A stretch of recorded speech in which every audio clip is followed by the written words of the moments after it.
Hello అండి. Welcome back to my channel. 1 week తర్వాత మళ్ళీ ఒక వీడియోతో కలుసుకుంటున్నాం మనం. వీడియో నచ్చినట్లయితే తప్పకుండా లైక్ ఇవ్వండి. సబ్స్క్రైబ్ చేసుకోనోళ్ళు సబ్స్క్రైబ్ చేసుకోండి. కమెంట్స్ పెట్టండి, షేర్ చేయండి. ఎందుకు 1 వీక్ వీడియో పెట్టలేదంటే మీకేమైనా చేంజెస్ తెలుస్తుందా?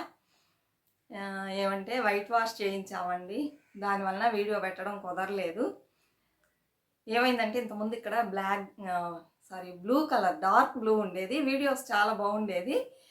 వాళ్ళు వచ్చిన వాళ్ళు అలానే డార్క్ బ్లూ కొడతా ఉన్నారు. నేనేం చేశానంటే ఏమో అది మరీ ఇదిగా ఉంది, వద్దులేండి మొత్తం ఒకటే కలర్ కొట్టండి అని చెప్పేసేటప్పటికి ఒకటే కలర్ కొట్టారు. మరి వీడియో నాకు అదే బాగున్నట్లు ఉంది, ఇదంతా బాగున్నట్లు అనిపించట్లా, డల్గా ఉంది కదా. ఏం చేయాలో తెలియలేదండి. మా అమ్మాయి చెప్తూనే ఉంది, వద్దమ్మా వీడియో బాగా వస్తుంది, ఆ బ్లూ ఉంటే అదే కొట్టించండి. నేను వినకుండా ఇది కొట్టించాను. ఇప్పుడు వీడియో చూసి ఏమంటుందో తెలియలేదండి. అందువలన పెట్టలేకపోయాను. బోల్డ్ పనులు ఉంటాయి కదా వైట్ వాష్ అంటే. అన్నీ సామాను బయట వేసేసి కొట్టించి మళ్ళీ అన్నీ లోపలికి తీసుకురావాలంటే చాలా కష్టం. అందులో వర్షాలు పడుతూ ఉన్నాయి. లక్గా ఆ 2 డేస్ పడలేదు. ఆ తర్వాత బాగా వర్షాలండి ఇక్కడ. వైట్ వాష్ చేయించాము. డోర్స్ ఏమన్నా కొంచెం ఇదిగా ఉంది, బాగుండలేదు. మళ్ళీ వాటికి కూడా పెయింట్ చేయించాము. అలా ఉంటుంది. ఇప్పుడు నేను మీకు ఒక టిప్ చెప్తాను. ఏమంటే మన ఇంటికి తగినట్లుగా మనం సామాన్ అనేది పెట్టుకోవటం చాలా ఇంపార్టెంట్ అండి. ఎందుకంటే మేము ఇంటికి వచ్చినప్పుడు చాలా తక్కువ సామాన్ ఉండేది మాకు. మేము వేరే ఇంట్లో ఉండేవాళ్ళం. అది 1 BHK అనమాట. అయితే హాల్ చాలా పెద్దదిగా ఉంటుంది. నేను ట్యూషన్స్ తీయడం వలన నాకు ఆ హాల్ ఫుల్గా ఏం పెట్టుకునేదాన్ని కాదు. చైర్సే ఉండేది, సోఫా కూడా ఉండేది కాదు. పిల్లలు కూర్చోవడానికి వసతిగా ఉండాలని అందులో ఏం కొనకుండా అలానే ఉంచాము. ఈ ఇంటికి వచ్చిన తర్వాత చాలామంది చూడటం స్టార్ట్ చేశారు. 2 బెడ్రూమ్స్ ఉన్నాయి కదా, ఈ బెడ్రూమ్లో ఏమీ లేదే, కొనుక్కోండి వస్తువులు కొనుక్కోండి అని చెప్పేసేటప్పటికి మా హస్బెండ్ వెళ్ళి ఫుల్గా కొనుక్కొచ్చేసారు. ఏమంటే 2 సోఫాలు, ఇదొక సోఫానా, హాల్లో ఒక సోఫా. హాల్ వచ్చి చిన్నదనమాట. హాల్లో ఒక సోఫా. ఈ సుత్తంతా ఎందుకంటే మీకు యూజ్ అయ్యిద్ది, అందుకే చెప్తున్నా. తర్వాత ఫ్రిడ్జ్, వాషింగ్ మిషన్ ఇవి ఉంటాయి అక్కడ. ఇంకా ఏం చేశారు, ఈ సోఫా కొన్నారు. ఆ తర్వాత ఇక్కడ ఒక కాట్ కొన్నారు, ఇది సింగిల్ కాట్. అక్కడ డబుల్ కాట్ ఉంటుంది అనమాట. ఆ తర్వాత ఆ రూమ్లో ఒక కాటు, 2 బీరువాస్, డైనింగ్ టేబుల్, డ్రెస్సింగ్ టేబుల్ ఇన్ని ఉంటాయండి. పెద్ద బెడ్రూము. ఇప్పుడు చూస్తే చిన్నదిగా అయిపోయింది, ఇంతే స్థలం ఉంది. ఇది కూడా ఎంటీగా బాగుండేది ట్యూషన్స్ తీయడానికి. ఇప్పుడు ఏం చేశారంటే సామాన్ కొనేసారు. ఒక సోఫా, ఒక కాటు, ఒక టేబుల్, ల్యాప్టాప్ కానీ కంప్యూటర్ కానీ పెట్టుకొని వర్క్ చేసుకోవడానికి ఒక టైలరింగ్ మిషన్. ఇది చిన్నదైపోయింది. హాల్లో చూసారంటే ఫ్రిడ్జ్, సోఫా, వాషింగ్ మిషన్, అది చిన్నదైపోయింది. కిచెన్ చూస్తే అది చిన్నదైపోయింది. ఇప్పుడు ఏం చేశారంటే హాల్లో నుంచి ఫ్రిడ్జ్ని తీసుకెళ్ళి కిచెన్లో పెట్టారు. ఇప్పుడు కొంచెం నడవడానికి కష్టంగా ఉంది. ఇంటి నిండా సామాను చాలా వరకు వేసేసామండి. స్టీల్ సామాన్లు మనం కొనేటప్పుడు చాలా రేట్లు ఉంటాయి. ఇచ్చేటప్పుడు 3 రూపీస్, 5 రూపీస్ ఇలా తీసుకుంటున్నారు. ఉన్నా కూడా మనం మెయింటైన్ చేయలేనప్పుడు అన్ని సామాన్లు కొనుక్కోకూడదు. అందుకే మీకు చెప్తున్నా, కొనుక్కోకండి. వాళ్ళు చెప్పారు, వీళ్ళు చెప్పారు, ఎప్పుడన్నా వచ్చేసి ఒకరోజు చెప్పేసి వెళ్ళిపోతారు, మళ్ళీ వాళ్ళు రారు. వీళ్ళందరూ చెప్తున్నారే ఏమి మన ఇంట్లో సామాన్లు లేవని ఇష్టానికి కొన్నామనుకోండి, చాలా అంటే చాలా ఇబ్బంది అయిపోతుంది అనమాట. అందుకని దయచేసి ఇంటి సైజుకు తగినట్లుగా మీరు సామాను కొనుక్కోండి, సరేనా? ఇప్పుడు వీడియో చూద్దాం. వీడియో ఏమంటే, ఒక మనిషి మంచిగా ఇప్పుడున్న స్థితిలో నుంచి ఇంకొంచెం ఎదగాలంటే ఏం చేయాలి, అసలు మనం మనీని సేవ్ చేయాలంటే మన ఖర్చుల్ని ఎలా తగ్గించుకోవాలి, ఎలా ప్లాన్ చేసుకోవాలని ఈరోజు వీడియో ద్వారా తెలుసుకోబోతున్నాం. చాలామందికి యూస్ఫుల్గా ఉంటుంది. అందుకని తప్పకుండా చూడండి, చూసి సపోర్ట్ చేయండి. ఏమంటే చాలామంది ఏం చేస్తారంటే, అసలు ఏం చేయాలని చెప్తాను. మనీ చేర్చుకోవాలంటే మనం ఏం చేయాలి, దాచిపెట్టుకోవాలి, ఎక్కువ చేసుకోవాలంటే ఇప్పుడు మనకు శాలరీ రాగానే మనం ఏం చేయాలంటే, ఒకసారి మనం ఎవ్రీ మంత్ ఎలా ఖర్చు పెడుతున్నాం అనేది మనం చూసుకోవాలి. బడ్జెట్ వేసే మన ఖర్చుల్ని పెట్టాలి కదా. చాలామంది బడ్జెట్ వేయకుండా అలా అలా ఎలా పడితే అలా చేస్తూ ఉంటారు. వాళ్ళకి మనీ అనేది సేవ్ అవ్వదండి. ఎందుకంటే వాళ్ళకి ఒక ప్లాన్ లేదు, ఎలా ఖర్చు పెట్టాలని తెలియదు, అందుకని అవ్వదు. అలా కాకుండా ఇప్పుడు నేను చెప్పిన టిప్స్ ఫాలో అయ్యారంటే మీరు చక్కగా మనీని సేవ్ చేసుకోవచ్చు. మనీ లేనిది మనం ఏం చేయలేము. అన్నిటికీ మనీనే కదండి కారణం. ఏది చేయాలన్నా కూడా మనకి డబ్బు అనేది ఉండాలి ప్రతి ఒక్కళ్ళ దగ్గర. అది లేని వాళ్ళు కాదు, ఉన్నవాళ్ళు కాదు, ఎవరికైనా సరే మనీ ఉంటేనే మన డైలీ లైఫ్ పీస్ఫుల్గా పోతుంది, లీడ్ అవుతుంది. లేకపోతే చాలా కష్టాలు పడాలి కదా. అందుకని ఏం చేయాలంటే శాలరీ రాగానే మీకు మీ శాలరీ మీకు ఎంత వస్తుందో మీ స్తోమతను బట్టి. అప్పుడు మీరు ఏం చేయాలంటే ఆ శాలరీని అలా పెట్టుకొని అంటే ధర మొర అని ఖర్చు పెట్టకుండా ఒక 2-3 నెలలు లాస్ట్ 2-3 మంత్స్ మీరు ఎలా ఖర్చు పెట్టారు చూడండి. ఎలా బడ్జెట్ వేసుకున్నారు, బడ్జెట్ వేయకపోతే ఆలోచించండి ఎక్కడెక్కడ ఎలా ఖర్చు పెట్టాము అని ఆలోచించి ఎందుకు అన్నీ కరెక్ట్గా ఖర్చు పెట్టామా లేదు ఎక్కువ ఖర్చు పెట్టామా అని ఆలోచించుకొని వెయిట్లో తగ్గించాలి అని ఒకసారి ఒక నోటు తీసుకొని చక్కగా రాసుకున్న తర్వాత మీకు తెలుస్తుంది ఎక్కడెక్కడ ఎక్కువగా స్పెండ్ చేసాం అనవసరంగాని. అప్పుడు ఇవన్నీ అనవసరమైన ఖర్చులు ఇవన్నీ కట్ చేస్తే మనకి బోల్డ్ మనీ మిగిలిద్ది కదా అని ప్లాన్ చేసుకున్న తర్వాత మీకు తోరాయంగా తెలిసిద్ది. ఒక మంత్ మన ఫ్యామిలీని రన్ చేయాలంటే ఇంత అమౌంట్ ఉంటే చాలు అని తెలుస్తుంది మీకు. అప్పుడు మీరు ఏం చేయాలి చూద్దాం, ఈ నెల ఇంత అమౌంట్తో మన ఫ్యామిలీని రన్ చేద్దాం, కొంచెం కష్టమైనా కూడా పర్వాలే రన్ చేయగలమా అని చూద్దాం. ఒక టెస్ట్ లాగా అనమాట మనకి, సరేనా? చూద్దామని మీరు అనుకోనేసి ఏం చేయాలి, మీకు వచ్చిన శాలరీలో ఫస్ట్ ఏం చేయాలంటే మీరు ఒక అమౌంట్ని తీసి పక్కన పెట్టుకోవాలి. ఎవరి కోసం? మన కోసం మన శాలరీలోనో లేకపోతే మీరు ఏం పనులు చేస్తున్నారో ఏమో వచ్చింది, మంత్లీ అయితే ఒక అమౌంట్ వస్తుంది. దాంట్లో ఇంత తీసి పెట్టేసి ఉన్న దాంట్లో మనం వాడగలమా, సక్రమంగా ఈ మంత్ అంతా రన్ చేయగలమా, ఎలా ఖర్చు పెట్టగలం చూద్దాం. 1 మంత్ చూద్దాం ఏముంటుంది ఏముండదు, కొంచెం కష్టంగా ఉన్నా కూడా చూద్దాం. చూసి నెక్స్ట్ మంత్ దీన్ని మళ్ళీ మారుద్దాం. కష్టంగా ఉంటే ఇంకొంచెం ఎక్కువ మనీ ఇందులో నుంచి తీసి వేసుకుందాం, లేదా ఇలానే ఫాలో చేద్దాం. అయితే ఎవ్రీ మంత్ మన కోసం మన పిల్లల కోసం ఒక అమౌంట్ని తీసి పక్కన పెడదాం అని చెప్పేసి శాలరీ రాగానే ఫస్ట్ మనం చేయాల్సింది ఒక అమౌంట్ని తీసి పక్కన పెట్టేసి ఆ అమౌంట్ని ఏం చేయాలంటే లాస్ట్ మంత్ నేను చెప్పాను, లాస్ట్ వీడియోలో చెప్పినట్లు ఎందులోనే ఇన్వెస్ట్ చేయండి, లేకపోతే సేవింగ్ స్కీమ్స్ మంచివి ఉన్నాయి అందులో వేయండి. వేసి డబ్బుని ఎక్కువగా పెరగడానికి ట్రై చేయండి. అంతేగాని మాకు అంతే వస్తుందని ఏం పట్టించుకోకుండా, ఎలాంటి బడ్జెట్ వేసుకోకుండా, ఎలాంటి లిస్టులు తయారు చేసుకోకుండా ఎలా పడితే అలా కొనేసి ఫ్యామిలీని రన్ చేశారంటే చివరి వరకు మన దగ్గర మనీ ఏముండదు. మనం రిచ్ అవ్వాలి, లేకపోతే మిడిల్ క్లాస్ వాళ్ళు అప్పర్ మిడిల్ క్లాస్ వాళ్ళగా మారాలి అనుకున్నట్లయితే ఏం చేయాలి, తప్పకుండా ఇలాంటి టిప్స్ని మనం ఫాలో చేయాలి. మంచిగా తినండి, హెల్దీ అయిన ఫుడ్స్ అన్నీ తీసుకోండి. ఏమంటే ఇప్పుడు 35-40 ఇయర్స్ వస్తేనే ఏమేమో అంటున్నారు, అన్నీ తినడానికి కుదరడం లేదు కదా. యంగేజ్లో ఉన్నప్పుడు మంచిగా తినండి అంటే ఫాస్ట్ ఫుడ్లు కాదు, మీ ఇంట్లో చేసుకొని మీరు హెల్దీగా తినండి. ఏమేమి తినాలనుకున్నారు తినండి, అందుకని ఎక్కువగా ఓవర్గా కొనేసి తినకండి, అది హెల్దీగా ఉండలేము. అలా తిన్నట్లయితే ఎంత కావాలో అంత మంచిగా తినండి ఏం తినాలో. అదే సమయం మనం అనవసరమైన ఖర్చుల్ని అవాయిడ్ చేసేసి ఇలా మనీ తీసి పెట్టుకోవటం నేర్చుకోవాలి. తీసి పెట్టుకున్న దాన్ని మంచి వాటిల్లో ఇన్వెస్ట్ చేసుకోవాలి. ఇన్వెస్ట్మెంట్ అంటే నేను దాచిపెట్టుకోవడం అంటే ఇప్పుడు ఒక విషయం చెబుతానండి, ఇది అవేర్నెస్ కోసమే.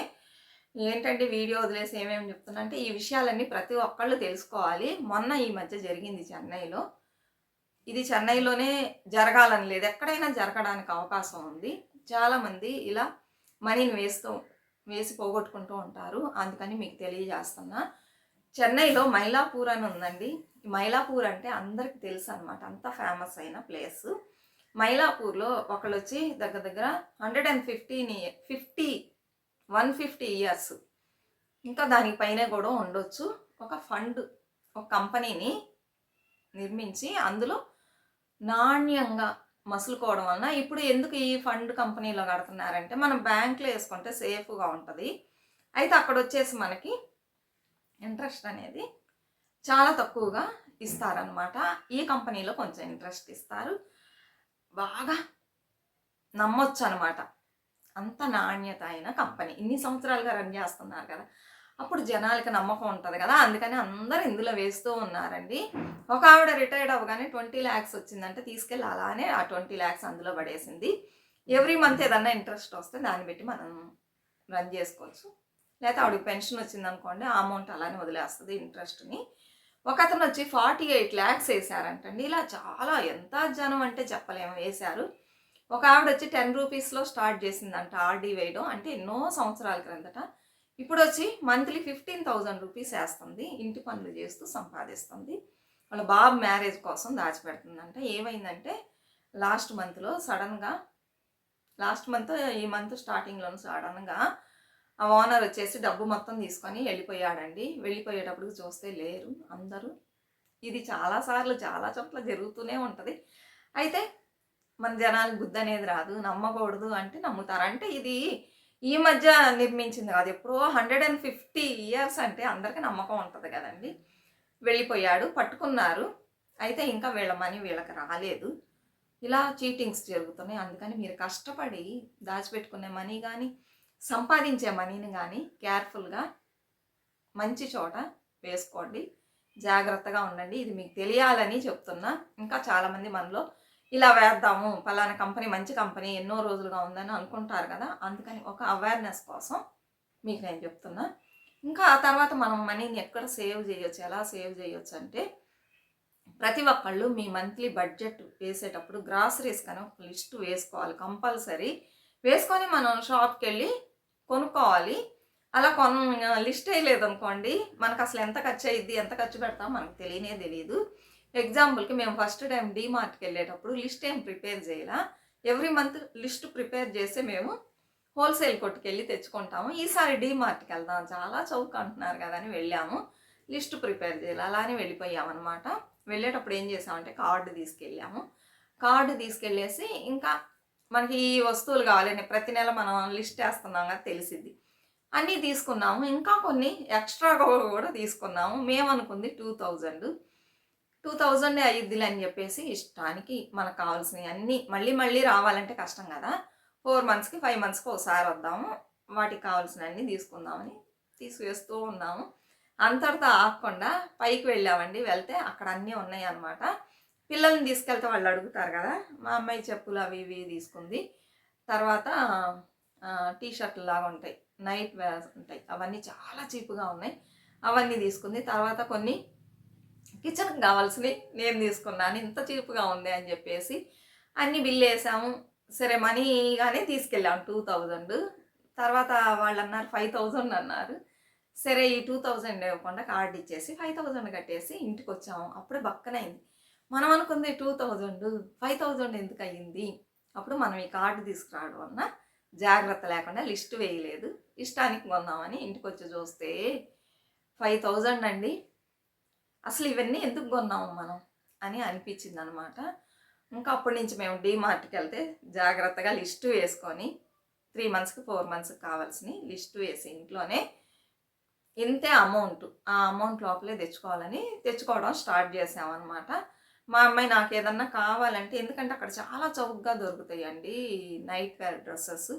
అవే ఒక 2 సెట్స్ తీసుకుంటానంటే దానికి విడిగా మనీ ఇచ్చేస్తారు. ఈ గ్రాసరీస్కి విడిగా అనమాట. వెళ్ళి అలా తెచ్చుకోవడం స్టార్ట్ చేసాం. చూసారా, లిస్ట్ లేకుండా వెళ్ళడం వల్ల ఇష్టానికి 2000లో అవ్వాల్సింది 5000 అయింది. అప్పుడు మనకు నష్టమే కదా.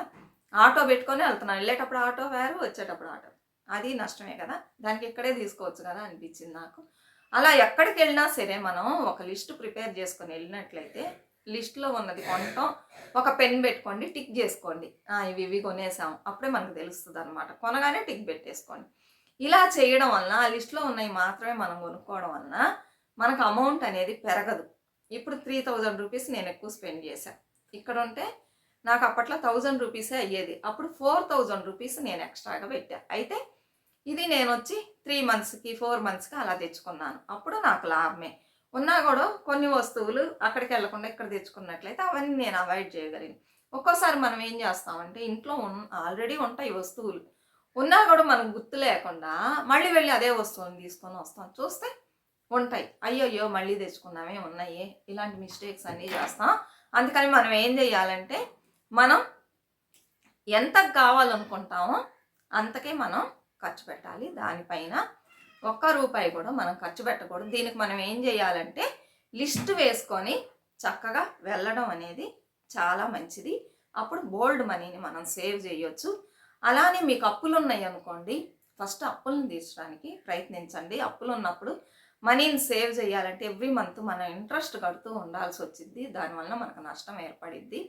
ఇప్పుడు అప్పులు అంటే ఏంటంటే హౌసింగ్ లోను, గోల్డ్ పెట్టేసి లోన్ తీస్తూ ఉంటాము. ఇలా చాలా చేస్తూ ఉంటాం కదా. అలా ఉన్నప్పుడు మనం ఏం చేయాలంటే ముందు వాటిని మనం క్లియర్ చేయడానికి ట్రై చేయాలి. అప్పుడు నేను సేవింగ్స్ చేయకూడదా, అప్పులే ఫస్ట్ తీర్చాలా అని మీరు అనుకోవచ్చు. సేవింగ్స్ చేయొచ్చు. జెంట్స్ అనేవాళ్ళు వాళ్ళ శాలరీలో వచ్చే దాంట్లో మీరు అక్కడ కట్టండి. లేడీస్ అనేవాళ్ళు ఏం చేయాలంటే మీకు ఇంటి ఖర్చులకి ఇస్తారు కదా, ఇచ్చిన వాటిలో మనం జాగ్రత్త చేసి మనకు అప్పులు ఉన్నాయి, అవి హస్బెండ్ తీరుస్తున్నాడు, ఇప్పుడు మనకు సేవింగ్స్ అనేది తగ్గిపోయింది, మనకి ఏదన్నా అవసరం వస్తే సేవింగ్స్ ఉండాలి, ఎక్కడికి వెళ్ళి అడుగుతాం. అలాంటప్పుడు మన వంతు మనం జాగ్రత్త చేసి మనీని సేవ్ చేద్దాం. అప్పులు తీరే వరకు మనం కొంచెం పొదుపుగానే ఉండాలి. ఇంత ముందులాగా ఎలా పడితే ధరామురా అని మనం ఖర్చు పెట్టకూడదు అని లేడీస్ కూడా గ్రహించి ప్రతిరోజు వాళ్ళకి ఇచ్చే మనీలో కూరగాయలు కొనేటప్పుడు అది ఇది చేంజ్గా అలా మిగులుతూ ఉంటుంది కదా, గ్రాసరీస్లో వాటిలో వీటిలో మిగిలేవన్నీ మనం సేవ్ చేస్తూ పెట్టుకుంటే మనకి ఏదన్నా మధ్యలో అవసరం అనుకోండి అది తీసుకోవచ్చు. అలానే ఈ అప్పులు తీర్చేటప్పుడు, ఈ లోన్లు తీర్చేటప్పుడు ఏం చేయాలంటే మనం ఒక అమౌంట్ వేసి ఉంటాం అనమాట. ఎవ్రీ మంత్ మేము 20,000 కడతా ఉంటాం. 20,000 కడుతూ ఉంటే ఎన్నో సంవత్సరాలు పట్టిద్ది. అప్పుడు మనం ఏం చేయాలంటే మనకి బోనస్గా ఏదన్నా వచ్చిందనుకోండి అది తీసుకెళ్ళి ఆ బ్యాంకులో కట్టేసేయాలి ఆ లోన్ క్లియర్ చేయడానికి.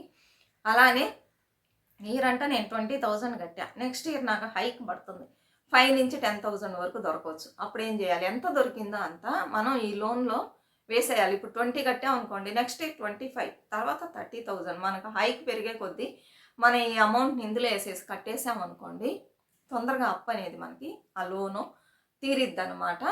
ఈ లోన్లో అప్పులు అనేవి మంచి వాటికే చేయాలి. చాలామంది ఇల్లు కొనుక్కోవడానికి చేస్తారు, అలాంటి వాటికి మనం అది ప్రాపర్టీ మనకే వస్తుంది అనమాట. అంతేగాని అనవసరమైన విషయాలకి అన్నెసెసరీగా ఖర్చులు పెట్టకూడదు. అలానే ఎలా పడితే అలా ఎక్కడికి పడితే అక్కడికి వెళ్ళడం, ఇష్టానికి వస్తువులను కొనటం, ఇవన్నీ మనం అస్సలు చెయ్యకూడదు. ఒక కమిట్మెంట్లో మనం కమిట్ అయ్యాం, ఇప్పుడు మనకు లోన్ ఉంది, దాన్ని క్లియర్ చేస్తేనే మనం తొందరగా సేవింగ్స్ చేయగలం. ఇప్పుడు ఆ 20,000 మనకు మిగిలింది అనుకోండి ఎవ్రీ మంత్, అది మనం సేవింగ్స్లో వేసుకోవచ్చు కదా. తొందరగా అప్పు తీరుస్తేనే కదా మనకు మిగిలిద్ది. 30 ఇయర్స్ వేస్తారు, 20 ఇయర్స్ వేస్తారు, అన్ని సంవత్సరాలు ఎందుకు, మనం వీలున్నంత వరకు తొందరగా ముగించుకోవాలి. అలా కాకపోతే ఇంకో పద్ధతి కూడా ఉంది. ఇయర్లీ వన్స్ 1 lakh 2 lakh మనం కడుతూ ఉంటే మన అమౌంట్లో నుంచి అది తగ్గుతూ ఉంటుంది, మనకి ఇంట్రెస్ట్ కూడా తగ్గిద్ది. ఇలా కనుక ప్లాన్ చేసుకోవాలి. ఆయన కడుతున్నాడు కదా అని చెప్పేసి మనం ఇష్టానికి ఖర్చు పెట్టకూడదు. మన వంతు సహకారం మనం చేయాలన్నమాట. ఇలా సేవింగ్స్ చేస్తే మనకు అవసరమైనప్పుడు యూజ్ చేసుకోవచ్చు.